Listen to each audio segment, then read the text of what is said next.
Imagine this. You wake up one morning to a deafening silence, not just in the room, but inside your very soul. Your phone isn't vibrating with messages. No new emails demanding your time. No obligations pulling you in multiple directions. For the first time in what feels like an eternity, no one expects anything from you. You are unavailable. And yet, instead of panic or loss, something strange begins to unfold. A lightness, almost alien in its purity, fills the space where stress and duty used to live. It feels as if the air itself has changed density, thick with possibility, yet no longer heavy with expectation. But then, an unsettling thought strikes. Who are you when you stop being available to others? When you no longer rush to answer the late-night text, when you resist the pull to fix someone else's chaos, when you don't, to automatically say yes to every request that slices through your boundaries like a knife, what remains of you? Is your worth tied to your constant availability? Have you constructed an identity made entirely of responsiveness, mistaking it for love, for responsibility, for meaning? Carl Jung once suggested that most people live not as their authentic selves, but as mere extensions of collective expectation, a phenomenon he called the persona. A mask crafted not to express the true self, but to protect it. Could it be that your compulsive availability is not an act of love, but the ultimate betrayal of your inner being? We live in a world that rewards the ever-present, the friend who always picks up, the employee who answers emails at midnight, the partner who sacrifices their needs for someone else's comfort. But beneath this cultural celebration of availability lies a sinister question. Does being constantly accessible to others mean that you are always inaccessible to yourself? The paradox is chilling. We are taught that saying yes makes us generous, valuable, even indispensable. But Jung warned of a deeper psychological truth. The more we over-identify with the roles society gives us, the more estranged we become from the unconscious forces within us, from the parts of ourselves that desperately need space, solitude, and reflection to breathe. And so, like a silent epidemic, millions move through their lives, mistaking their availability for purpose, their responsiveness for identity, their exhaustion for significance. But what if it's all a lie? What if the reason you feel drained, resentful, disconnected, is not because you are giving too much, but because you have never learned how to stop? What happens when you finally say, "I'm not available"? Not out of spite or selfishness, but as an act of profound self-respect. Would the world collapse? Would your relationships dissolve? Would your sense of purpose shatter into pieces? Or would something extraordinary emerge? Perhaps this terrifying withdrawal of availability is not the end, but the beginning. Perhaps in this radical act of self-preservation, you begin to encounter someone you haven't met in years yourself. But here is the most unsettling possibility of all. What if your constant availability has been the very thing preventing your life from transforming? What if your inability to say no has kept you trapped, endlessly circling the same emotional patterns, the same toxic relationships, the same soul-numbing routines? Carl Jung believed that transformation, the journey toward individuation, only begins when we confront the unconscious forces that bind us to who we think we're supposed to be. And sometimes, those forces manifest in the simplest, most deceptive behaviors. Answering the call when you're tired, agreeing to plans you don't want, carrying burdens that aren't yours to hold. So ask yourself, how much of your life is truly yours? How many of your waking hours are given freely, joyfully? And how many are extracted from you by invisible expectations you've never questioned? And more importantly, what is the true cost of always being available? As you sit with this question, feel the discomfort it stirs, the resistance, the inner voice that says, "But I have to. They need me. It's my job. It's my role." Listen closely to that voice. Whose voice is it, really? Yours or the collective programming that shaped you? This is not a simple matter of time management or setting better boundaries. No, This is about something far more existential, the reclamation of your life from the machinery of unconscious obligation. And so, the great question lingers in the air, like a storm waiting to break. What might your life become when you stop being available? Let's go deeper. The modern world does not merely encourage availability, it demands it. And yet, hidden beneath this cultural imperative is a far older, more insidious psychological mechanism: the fear of rejection, abandonment, and insignificance. From the moment you are born, your survival depends on your ability to attune to others, to respond, to be wanted. Carl Jung argued that much of our psychic energy, especially in early life, is directed toward constructing the persona, the socially acceptable mask that gains approval and belonging. It is a necessary development. Without it, we would be exiled from our communities, isolated in a way that for most of human history meant certain death. But what Jung understood, and what so few are willing to confront, is that this mask can become so fused with our identity that we lose all sense of what lies beneath it. Your compulsive availability is not just a bad habit. It is a deeply ingrained survival strategy. Each time you answer when you don't want to, each time you say yes when every fiber of your being screams no, you are unconsciously bargaining for acceptance, love, and security. But here's the paradox. The more you conform to what others expect, the more invisible you become to yourself. Nietzsche, that master of psychological insight, warned of this in his concept of herd morality, the tendency of individuals to suppress their authentic instincts in favor of collective norms. To be part of the herd is to be safe, but it is also to forfeit one's individuality. Nietzsche didn't merely criticize this tendency. He saw it as the great tragedy of modern existence, that we willingly give up the adventure of selfhood for the comfort of belonging. And yet, this comfort is an illusion. Availability constant, unrelenting availability is the modern expression of herd morality. It masquerades as kindness, responsibility, and productivity, but beneath its surface, it is often fear-driven compliance. Philosopher Erich Fromm once argued that most people are terrified of freedom because it demands that they make authentic choices, take responsibility for their lives, and risk disapproval. It is easier, he said, to conform, to fit in, to be what others need you to be, rather than who you truly are. Carl Jung extended this critique further by proposing that the unconscious mind, that vast, hidden reservoir of repressed instincts, desires, and potentials, will always rebel against the tyranny of the persona. If you suppress your true needs long enough, the unconscious will manifest in symptoms: anxiety, depression, chronic fatigue, resentment, and even physical illness. And so, the compulsion to be available, to always answer the call, is not just a social role, it is a psychological trap. A cycle in which your unexamined fear of being unloved keeps you tethered to roles that deplete your soul. But where did this pattern originate? Look closely at the architecture of modern society. Capitalism thrives on the myth of infinite availability. Workers are expected to be reachable after hours. Friends and partners often demand immediate responses. Social media accelerates this to a pathological degree. Seen notifications, last active statuses, the expectation of instant replies. Your very worth, in many ways, is measured by your responsiveness. Aldous Huxley warned of such a future in Brave New World, where human beings would be enslaved not by force, but by their own appetites, by the relentless stimuli that keep them docile and distracted. While Huxley focused on pleasure, today's reality is that we are enslaved by connection, a connection that never rests, never allows for solitude, never gives space for individuation. And so, we must confront the chilling possibility that our availability is not an act of volition, but a symptom of cultural programming designed to keep us compliant and easily controlled. But there's another, even darker layer.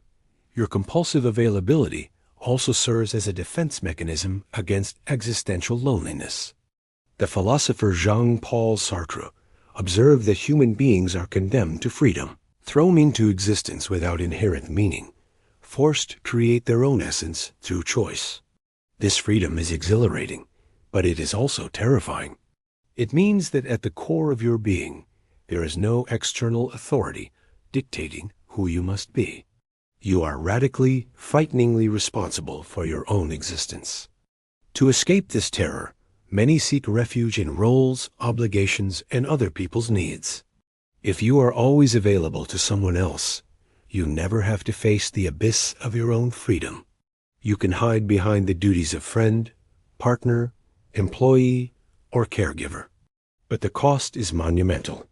Carl Jung warned that those who avoid confronting their unconscious, who avoid the solitary journey into their own psyche, will forever remain fragmented, projecting their unlived life onto others, locked in patterns of self-betrayal and resentment. And this is precisely the hidden problem. Your compulsive availability is not merely a behavioral quirk. It is a manifestation of a profound existential avoidance, a refusal to face the terrifying, yet liberating, truth that you are responsible for shaping your life, that your value is not determined by how much of yourself you sacrifice for others. Viktor Frankl, the Holocaust survivor and psychiatrist, spoke eloquently of this responsibility in man's search for meaning. He argued that even in the most dehumanizing conditions, human beings possess the freedom to choose their attitude, to define their existence through meaning. But such meaning cannot be found through passive compliance with others' demands. It must be forged through authentic engagement with one's deepest values and desires. So ask yourself, is your life a reflection of your authentic choices, or merely a series of reflexive responses to others' expectations? The hidden problem, then, is not that you are too busy, too stressed, or too responsible. It is that you are living as a hostage to your own unexamined fears, trapped in a socially sanctioned prison of availability. And until you recognize this, until you confront the psychological and philosophical roots of this pattern, you will remain caught in it, unable to access the transformative power that only comes from stepping away. But what happens when you do? When you break the cycle, when you dare to be unavailable, to reclaim your time, your energy, your boundaries, the consequences are far more profound and far more dangerous than you might expect. Let's go deeper. You may think your endless availability is a benign habit, perhaps even a virtue, something that earns you affection, reliability, and security. But beneath its surface, this pattern exacts a hidden toll, quietly shaping your inner world and outer reality in ways far more destructive than you realize. When you are always available, you inadvertently teach the world how to treat you. You send an unspoken message. My time, my energy, my boundaries, they are negotiable. And the world, indifferent to your well-being, responds accordingly. People grow accustomed to your readiness, your immediate replies, your willingness to sacrifice your own needs. Without malice, they begin to expect it, to depend on it, and ultimately, to exploit it. But the most insidious consequence is not external. It is internal. Neuroscience tells us that repeated behaviors shape neural pathways, creating automatic responses. Every time you override your desire to rest, to reflect, or to say no, you reinforce the neural circuits that make self-abandonment your default setting. Over time, your brain becomes conditioned to seek validation not through authenticity, but through service, through being perpetually accessible. You lose touch with the subtle signals of your own psyche, the quiet voice that says, "I'm tired," the fleeting impulse to sit in solitude, the nascent desires that never quite mature into action because you are too busy fulfilling others' needs. Your life becomes an endless series of reactions, leaving no space for the emergence of something deeper, something uniquely your own. Carl Jung warned of this fragmentation, describing it as a severing of the conscious ego from the self, the totality of the psyche. which includes the conscious, the unconscious, and the vast potentials you have yet to realize. When you are trapped in compulsive availability, you exist primarily in the ego's domain, the realm of duty, role, and appearance. But the self, the source of your creativity, your instincts, your spiritual hunger remains neglected, unheard, unseen. And what is neglected does not disappear. It festers. This is the origin of the vague but persistent sense of dissatisfaction that so many carry, a gnawing feeling that life is happening to you, rather than being authored by you. Days blur together in a haze of obligations and transactions, but somewhere deep within, a part of you screams for liberation, for authenticity, for the chance to live a life that is not dictated by your inbox or your social obligations. But it's not just your personal life that suffers, your relationships do too. When you are always available, you shield others from the consequences of their actions. You cushion them from discomfort, from learning to self-soothe, to wait, to manage disappointment. You may believe you are offering love, but often you are offering enmeshment, a state where the boundaries between self and other are so porous that neither party can grow. Family systems theorist Murray Bowen described this as emotional fusion, a condition where individuals sacrifice their autonomy to maintain relational harmony. Over time, these relationships become brittle, resentful, and laden with unspoken expectations.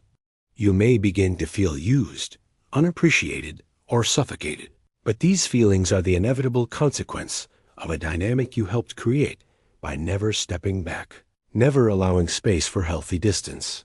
There is also a profound societal consequence. A culture where individuals are always available is a culture that never rests. Productivity becomes the highest virtue, while rest, solitude, and contemplation are dismissed as laziness or weakness. The constant ping of notifications, the relentless pressure to respond, erodes not only individual well-being, but also collective wisdom. The philosopher Byung-Chul Han, in his seminal work The Burnout Society, argues that our era is defined not by external oppression, but by self-exploitation. We are both the slave and the master, driving ourselves to exhaustion in the name of efficiency and connection. The result is a society that is increasingly anxious, depressed, and spiritually depleted. In such a culture, to be unavailable, to disengage, to say no, to retreat is not just a personal choice. It is an act of rebellion. But the consequences of compulsive availability go even further, reaching into the existential domain. When your life is structured around others' needs, you postpone your own self-exploration indefinitely. You put off the creative projects that stir your soul, the journeys that would expand your perspective, the quiet moments of reflection that would allow you to ask the most important question: what do I want? And so, you live a kind of deferred existence, always waiting, always responding, but never initiating, never stepping into the terrifying freedom that Sartre described as the burden and glory of human existence. Over time, this avoidance leads to what Viktor Frankl called the existential vacuum, a pervasive sense of meaninglessness that arises when life is reduced to routines devoid of authentic purpose. Frankl observed that in modern society, this vacuum is often filled with distractions, consumerism, superficial relationships, addictions. But beneath these distractions lurks a profound spiritual crisis, a loss of connection to one's inner compass, one's raison d'être. Carl Jung saw this crisis as the inevitable result of failing to engage in individuation, the lifelong process of integrating the unconscious and becoming a whole, unique individual. Without this process, you remain a fragmented self, forever playing roles imposed by family, culture, and circumstance. And yet, despite the profound damage caused by compulsive availability, most people remain trapped in it. Why? Because breaking free requires confronting not just social expectations, but also your deepest fears. The fear of being disliked, of disappointing others, of being alone. But what if those fears are the very gatekeepers to your transformation? What if the discomfort you feel when you are unavailable is not a sign that something is wrong, but that something is about to change? The unseen consequences of your availability are real, but they are not irreversible. They are, in fact, the very cracks through which a new kind of life can emerge, a life of authenticity, sovereignty, and profound inner peace. But how does one begin to break free from a pattern so deeply ingrained, so socially reinforced? The answer is not what you might expect. Let's go deeper. Rebellion does not always arrive with fanfare or fury. Sometimes it begins with a whisper, the quiet, almost imperceptible realization. I no longer owe the world my constant availability. This is where your transformation begins. Carl Jung taught that individuation, the process of becoming your true, whole self, is not achieved through conformity, but through courageous confrontation with the unconscious forces that have shaped you. And few forces are as deceptively powerful as your internalized compulsion to be endlessly available. To rebel against this force is not merely to set boundaries. It is to undergo a profound shift in identity from someone who is defined by their roles and obligations to someone who lives in accordance with their authentic desires and needs. But how do you enact such a rebellion in a world that is structured to keep you compliant? It starts with a radical, counterintuitive act: withdrawal. Withdrawal is a concept that has been misunderstood for centuries. Often mistaken for avoidance, laziness, or antisocial behavior, it is, in truth, a necessary and sacred phase of psychological growth. Jung referred to this as introversion, not in the casual sense of personality preference, but as a deliberate turning inward, a retreat from external demands to confront the depths of one's psyche. When you choose to become less available, you are not abandoning your responsibilities. You are choosing to prioritize the responsibility you have long neglected, the responsibility to yourself. This act of withdrawal is frightening because it dismantles the identity you have spent years, perhaps decades, constructing. Without your roles, your obligations, your endless responses, who are you? This is precisely the question you must confront. Consider the historical examples of those who dared to withdraw from the collective script.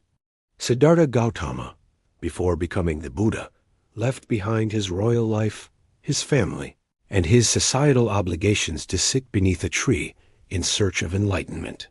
Jesus retreated into the desert for 40 days to wrestle with his own temptations and fears. Friedrich Nietzsche withdrew into solitude in the Swiss Alps to craft his most revolutionary works. In each case, withdrawal was not an act of selfishness, but of self-discovery, a necessary rebellion against the tyranny of societal expectations. And so must you. Begin with small acts of defiance. Do not respond immediately to messages. Let calls go unanswered. Say no to engagements that drain your energy. Permit silence to stretch beyond your comfort. These are not acts of neglect, but of reclaiming your autonomy. You will feel guilt at first. Your internalized programming will scream that you are being irresponsible, that you are letting people down, that you are failing in your roles. But this guilt is not a moral signal. It is the death cry of your old self, the persona, that kept you tethered to a life of constant availability. To push through this guilt is to break the first chain. As you withdraw, something remarkable happens. Space opens. And into this space rushes what has long been exiled: your forgotten desires, your suppressed creativity, your unexamined fears. It will be disorienting. Without the distractions of perpetual responsiveness, you will be forced to confront aspects of yourself you have long evaded. Jung warned that the path of individuation requires an encounter with the shadow, the repressed, denied parts of the self that you fear or despise. These may include your anger at being used, your resentment at being unappreciated, your longing for freedom. This confrontation is not easy, but it is essential. For too long, your compulsive availability has served as a shield against this encounter. By always focusing on others, you have skillfully avoided facing the murky depths of your own psyche. But in withdrawing, you remove the shield, and at last stand exposed to yourself. This is the crucible of transformation. Here, you will realize that your worth does not depend on your usefulness to others, that your value is not measured by your availability, that you are not merely a function within a social machine, but a sovereign being, capable of defining the terms of your existence. And with this realization comes a new way of relating to the world. No longer do you offer yourself reflexively, out of fear or habit. Instead, you engage with discernment. You give when it nourishes you. You respond when it aligns with your values. You help not from compulsion, but from choice. This is the essence of boundaried generosity, a love that is offered freely, not extracted through guilt or obligation. The rebellion, then, is not against connection itself, but against compulsory connection. It is the refusal to be always accessible, always compliant, always on call. But here's the most radical truth. This rebellion does not estrange you from others. It brings you closer. When you cease being compulsively available, your relationships are purified.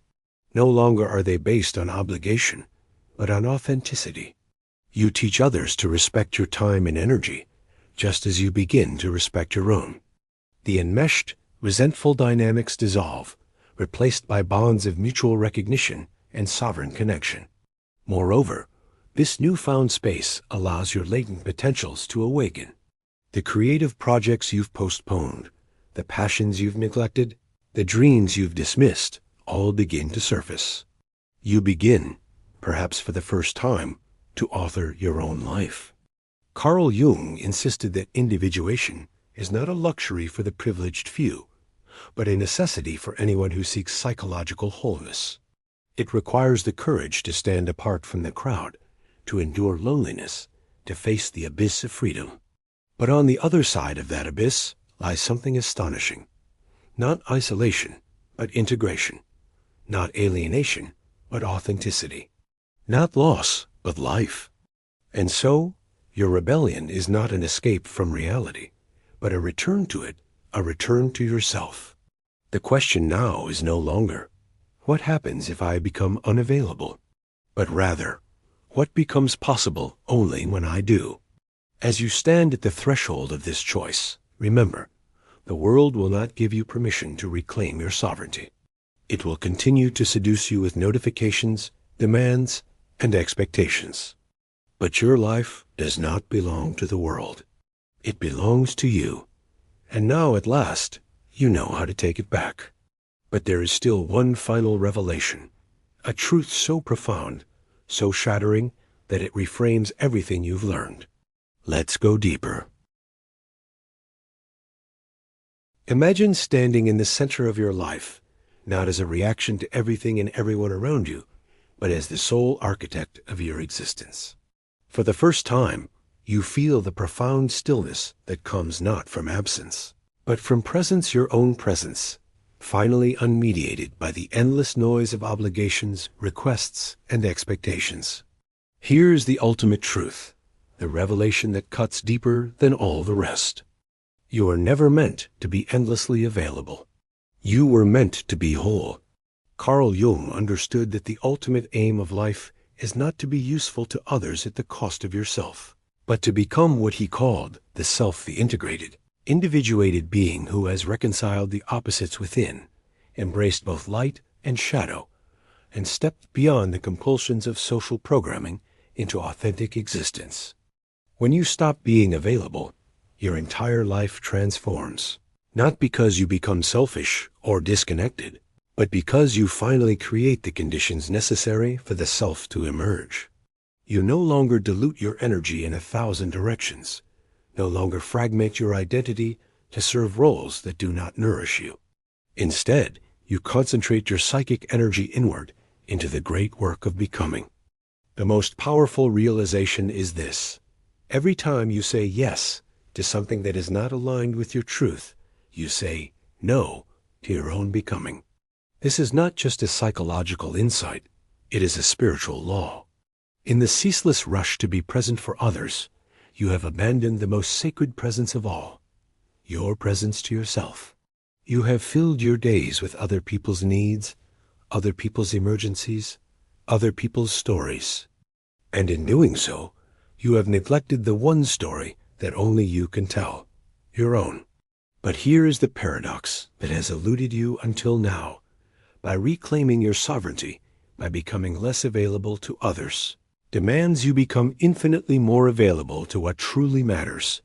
Your purpose, your creativity, your deepest loves, and yes, even to others. But now in a way that is sustainable, authentic, and free. You shift from being a passive participant in your life to being an active creator. This shift is not merely practical. It is metaphysical. Friedrich Nietzsche spoke of the Bermensch, the one who transcends herd morality to create his own values, his own meaning. He did not intend this as an endorsement of cold individualism, but as a call to higher responsibility, the responsibility to live as a true individual, not as a mere echo of societal expectations. This is what happens when you stop being available. You stop being an echo. You become a voice.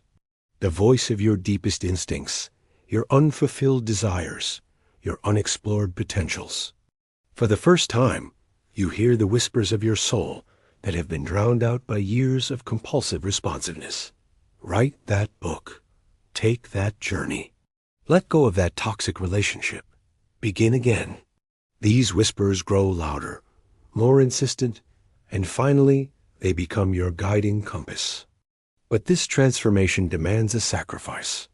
The death of your old self, the persona who believed that their worth was measured by their utility to others. This death can be terrifying. It can feel like abandonment, like loss, like betrayal. But in truth, it is a return to what was always there beneath the layers of conditioning and fear, your essence. Carl Jung warned that the process of individuation often feels like disintegration before it feels like integration. It can feel as though your life is falling apart when, in fact, it is falling into place. This is the moment when many turn back. When the fear of being misunderstood, of being alone, of being judged, becomes overwhelming. But those who persevere through this dark night of the soul emerge not as versions of who they used to be, but as something entirely new, whole human beings. This wholeness is not perfection. It is not about eradicating flaws or weaknesses. It is about embracing the totality of who you are, the rational and the irrational, the generous and the selfish, the strong and the vulnerable. It is about standing in your life with the unshakable conviction. I am not here to be endlessly available. I am here to be fully myself. And in this fullness, a miracle occurs. The world begins to respond to you differently.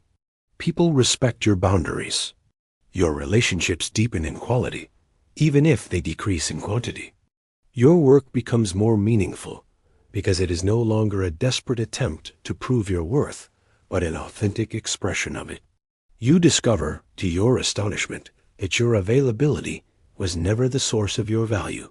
Your value has always been inherent, intrinsic, immutable. The ultimate truth, then, is not that you must choose between connection and sovereignty, between service and selfhood.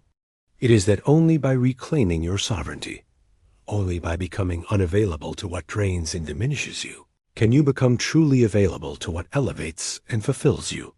You realize that your time is finite, your energy precious, your attention sacred. And so you stop scattering yourself into 1,000 meaningless tasks and begin to focus your life like a beam of light, cutting through the fog of obligation, illuminating the path that was always yours to walk. The poet David Whyte once wrote, "The antidote to exhaustion is not rest, but wholeheartedness." But wholeheartedness is impossible when your heart is divided among endless demands, when your soul is spread thin across a landscape of other people's expectations. Wholeheartedness requires the courage to withdraw, to say no, to risk being misunderstood, to stand alone if necessary, so that you can finally stand as yourself. And now, as you stand at the edge of this new life, one question remains. Will you step through the door that your own absence has opened? The choice is yours. Always has been. But now, you see it clearly for the first time. You are no longer bound by the invisible chains of compulsive availability. You are free. And in this freedom, your life begins, not as a reaction, not as a duty, but as an authentic expression of who you truly are. So go.